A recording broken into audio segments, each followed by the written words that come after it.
بسم اللہ الرحمن الرحیم۔ السلام علیکم ورحمۃ اللہ وبرکاتہ۔ حضرت علی رضی اللہ عنہ نے فرمایا کہ جو شخص موت کا منتظر ہے وہ تیزی کے ساتھ نیکیوں کی طرف دوڑتا ہے۔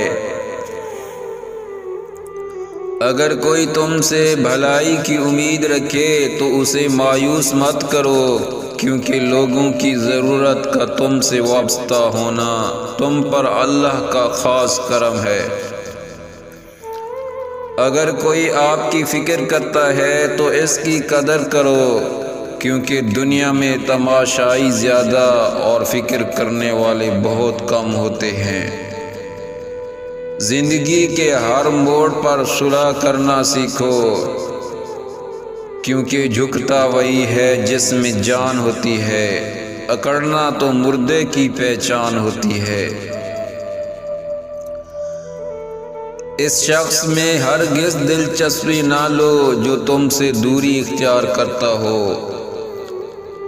اخلاق ایک دکان ہے اور زبان اس کا تالا ہے۔ تالا کھلتا ہے تو معلوم ہوتا ہے کہ دکان سونے کی ہے یا کوئلے کی۔ کسی کی مدد کرتے وقت اس کے چہرے کی طرف مت دیکھو، ہو سکتا ہے اس کی شرمندہ آنکھیں تمہارے دل میں غرور کا بیج بو دے۔ ایسی غربت پر صبر کرنا جس میں عزت محفوظ ہو، اس امیری سے بہتر ہے جس میں ذلت و رسوائی ہو۔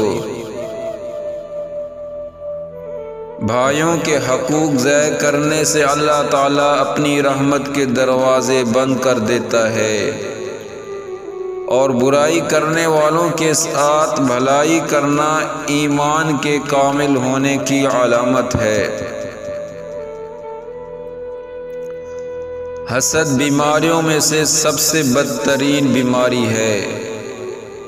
حسد نیکیوں کو اس طرح تباہ کر دیتا ہے جس طرح آگ لکڑی کو جلا دیتی ہے۔ لوگوں کے عیب سے اس طرح غافل ہو جاؤ جیسے سوتے وقت تم دنیا سے غافل ہوتے ہو۔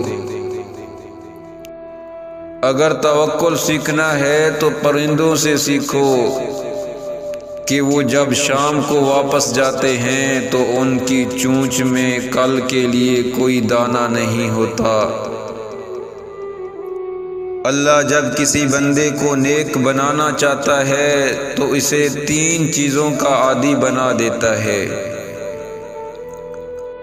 تو اسے کم بولنے، کم کھانے اور کم سونے کا الہام کر دیتا ہے۔